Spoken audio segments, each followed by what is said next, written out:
end of this race. It's a third successive best lap of the race so far for Martin.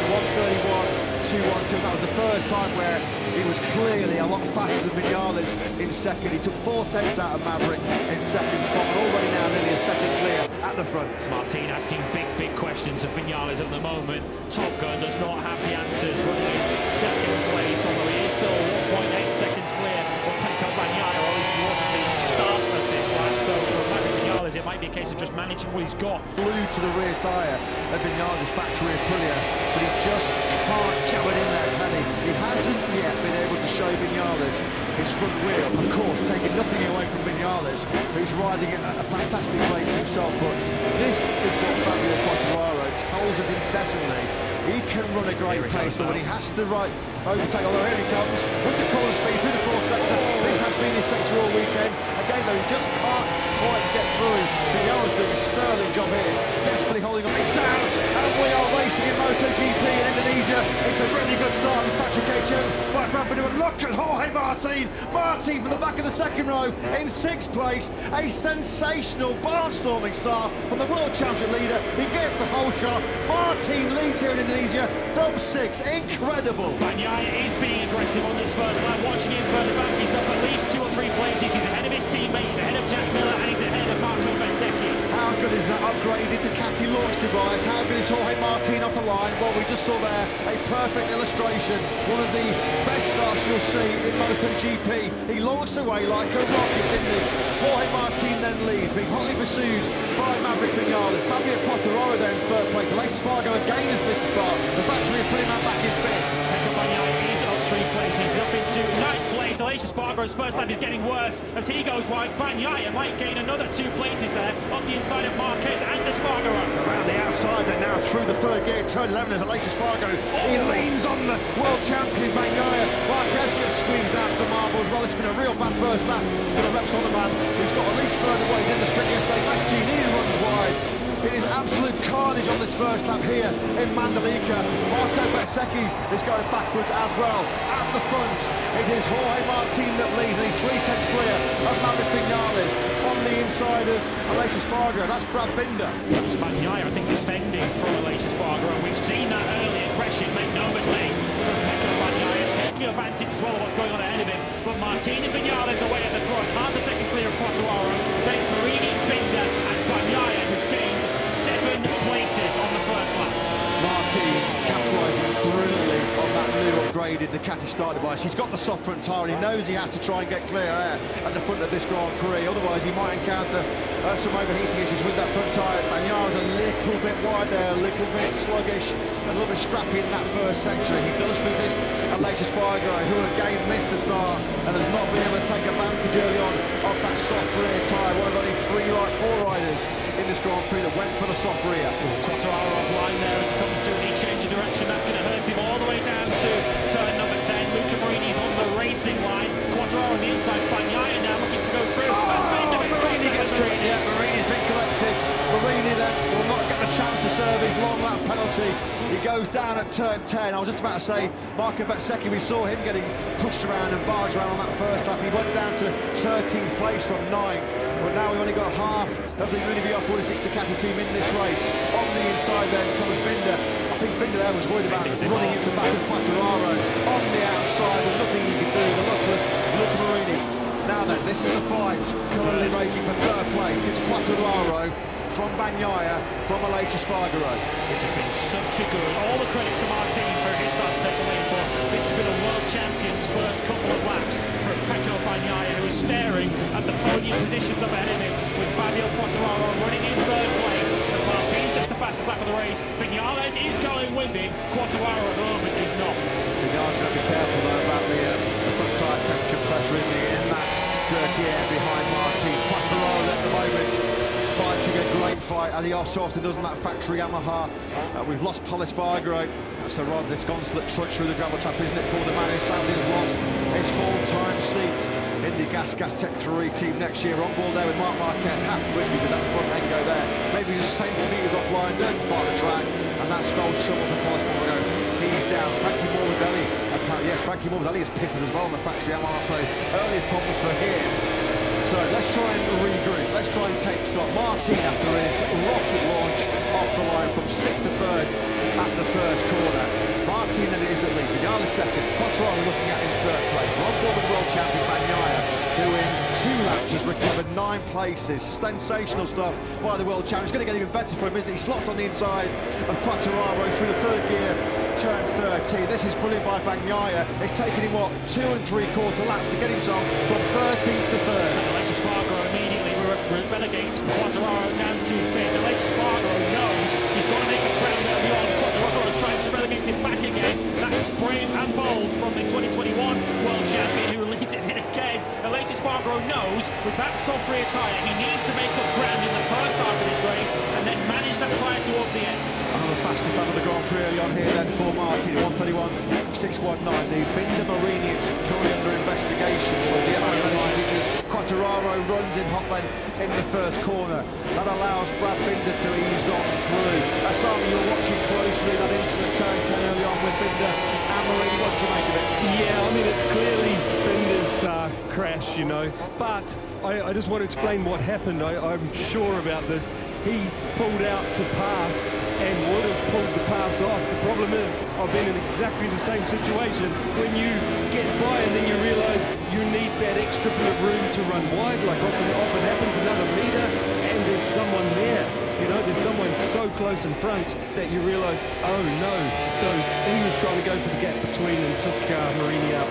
Yeah, he was charging in hot there. We saw the onboard actually start while we were listening to your thoughts there. He was certainly running at a pretty hot pace into that turn number 10 on the outside with nothing he could do with Luca Marini. So yesterday he was the victim, wasn't he, Brad Binder, and Aleix Espargaro took him out at turn 16. Today, the perpetrator, Brad Binder, who is currently in 5th place. We're looking ahead to the world champion, Pecco Bagnaia, who is putting together one of the best rescue missions we've seen in the season so far.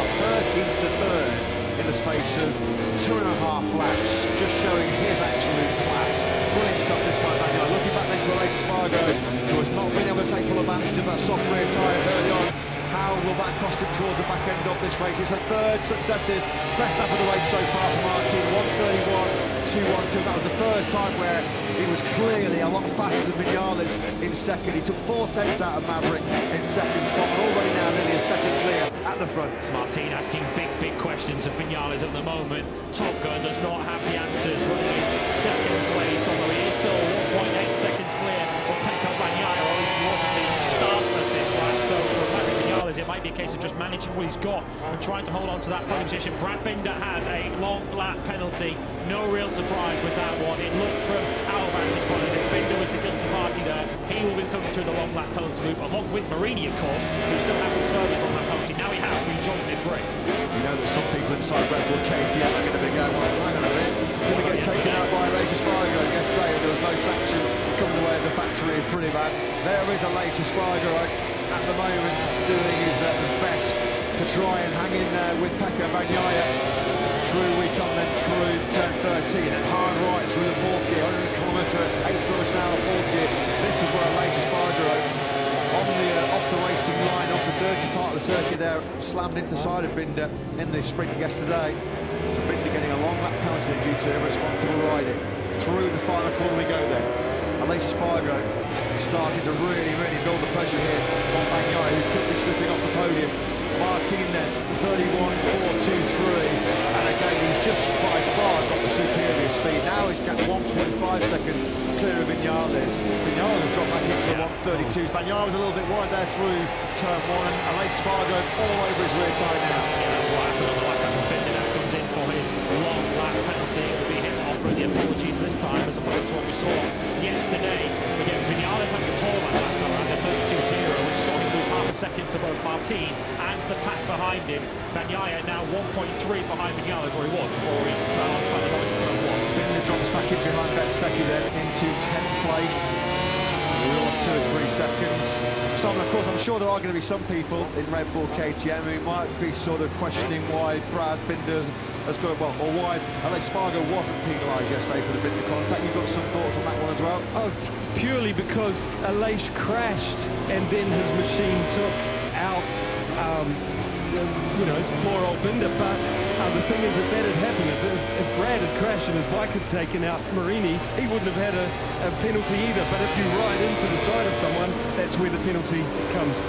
Thanks very much for that, Simon. Back at the front, Jorge Martin just stabilising that 1.5 second advantage he has over Vinales. This is a real intense battle, isn't it? Luca Marini then, he pulls in, he has completed the long lap. And I guess after the crash as well, there's obviously no chance he was going to score points. Absolutely nothing to gain, lots to lose. So he's just decided, and a long lap penalty complete. He's parked the Mooney VR46 Ducati, rest up and recuperate and recover more for Australia next weekend. So still been a superb weekend for Marini, despite the late disappointment.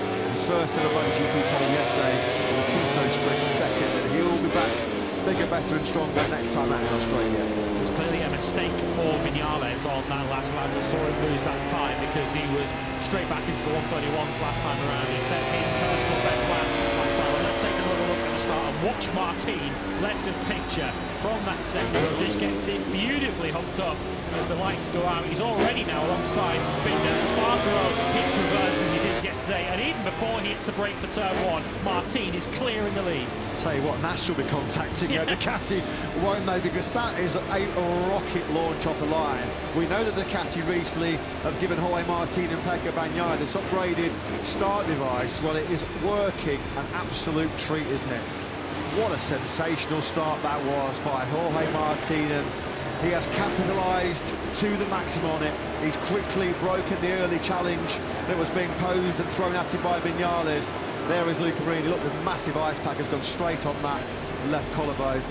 Last thing he needed was another whack on the tarmac after the Binder contact, and you think quite wisely he has decided to take no further part in what was going to be a very long 25 laps. It was going to be a long 25 laps even if it had stayed upright, but Luca Marini has decided to sit this one out with the remainder of his Indonesian Grand Prix out. He'll be back next time out.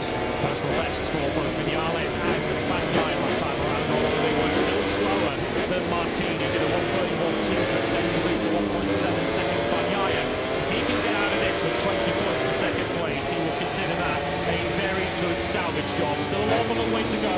We're only coming up to 1/3 distance in this race, with Bagnaia able to pull 3/10 of a second extra out on Alex Espargaro last time around. As we watch Brad Binder now trying to poke back through the field. He's the second of the KTMs in this picture in this group, led by Miguel Oliveira.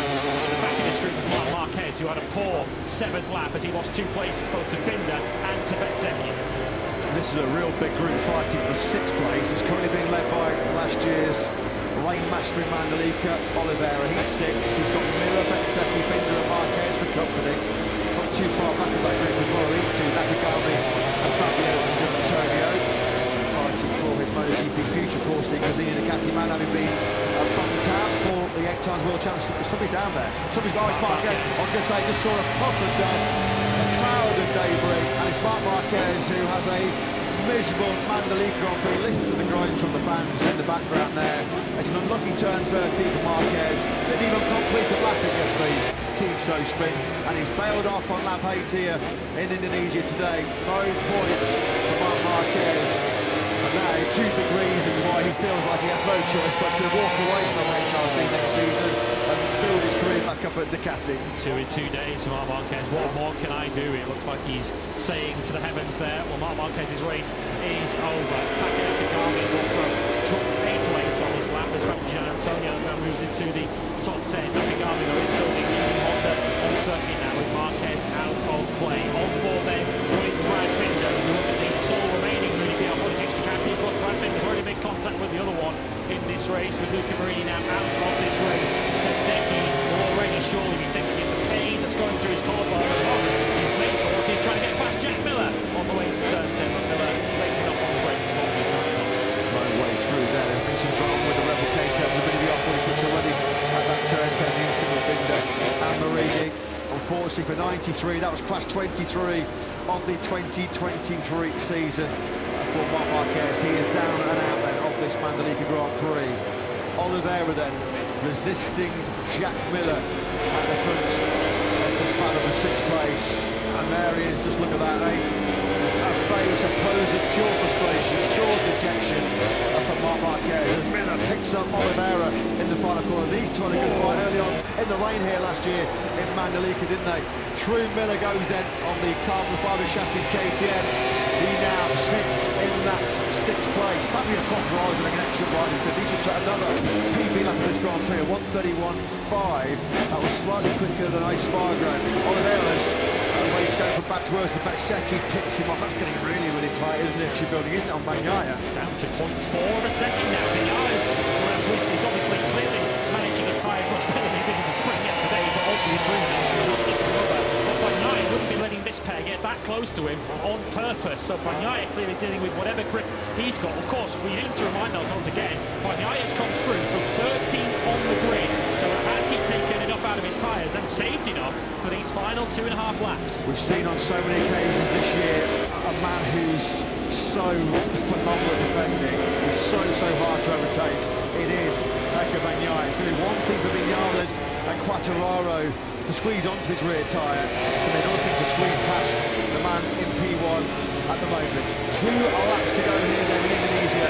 The gap down to just 0.6 of a second between Bagnaia and Vinales.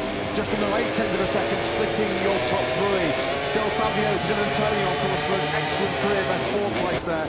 He's 4 seconds clear of Brad Binder. Marco Bezzecchi has just set his personal best lap of the race back in 6th. A 1:31.351. That is 4/10 quicker than Bagnaia's going out front.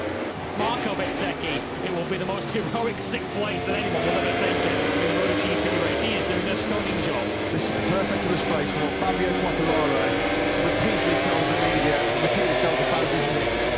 When he can run the pace of the best riders in this field, when he's overtaken, there's been an issue, isn't it? I mean, how long has he been sat glued to the rear tyre of Vinales' factory Aprilia? But he just can't get it in there, can he? He hasn't yet been able to show Vinales his front wheel. Of course, taking nothing away from Vinales, who's riding a fantastic race himself. But this is what Fabio Quartararo tells us incessantly. He can run a great pace, but when he has to overtake, although here he comes with the corner speed through the 4th sector. This has been his sector all weekend. Again, though, he just can't quite get through. Vinales doing a sterling job here, desperately holding on for that second. We're about to start the final lap. 4.3 kilometres. Pecco Bagnaia is away from one of the biggest wins of his Grand Prix career. Under immense pressure he was coming into this Mandalika battle. He lost the World Championship for the first time since the end of April in Jerez. But he's about to punish Jorge Martin to the absolute max here in Mandalika. He starts the last lap, a second clear of Vinales. Yeah, it was a crucial lap back for Bagnaia as Vinales was preoccupied with Quartararo behind him in a 32.0. Bagnaia was able to eat that lead back up to over a second. So even if Quartararo was able to take this 2nd place on this final lap, there is no time remaining for him to catch Pecco Bagnaia, who just needs to make sure that he is mistake-free on this final lap. What can Quartararo do about passing Vinales? He's been staring at the back of that Aprilia for a number of laps now. He'll be trying to work out how he can get through. Turn 10 might well be his best opportunity, but he's not close enough. 31.6 on lap 26 from Bagnaia. Well, that is just mind-blowing pace. This late on, it looks like he is going to hold off Vinales and Quartararo. We're all eyes, and aren't we now, on the former factory MR teammates. Vinales then, they power through turn 12. 3rd gear, 130 kilometers an hour. They drop down and then slightly off camber through turn 13. It looks like Pecco Bagnaia has got this one covered. Vinales desperately holding on here for 3rd place. Is Quartararo going to go on? Is he not going to be close enough? But Pecco Bagnaia with 2 corners remaining here in Indonesia, with Jorge Martin down and out of a 3-second lead. Through the final corner we go. Bagnaia almost at walking pace as he comes over the line. But it's a monumental, a massive victory in Mandalika for Pecco Bagnaia.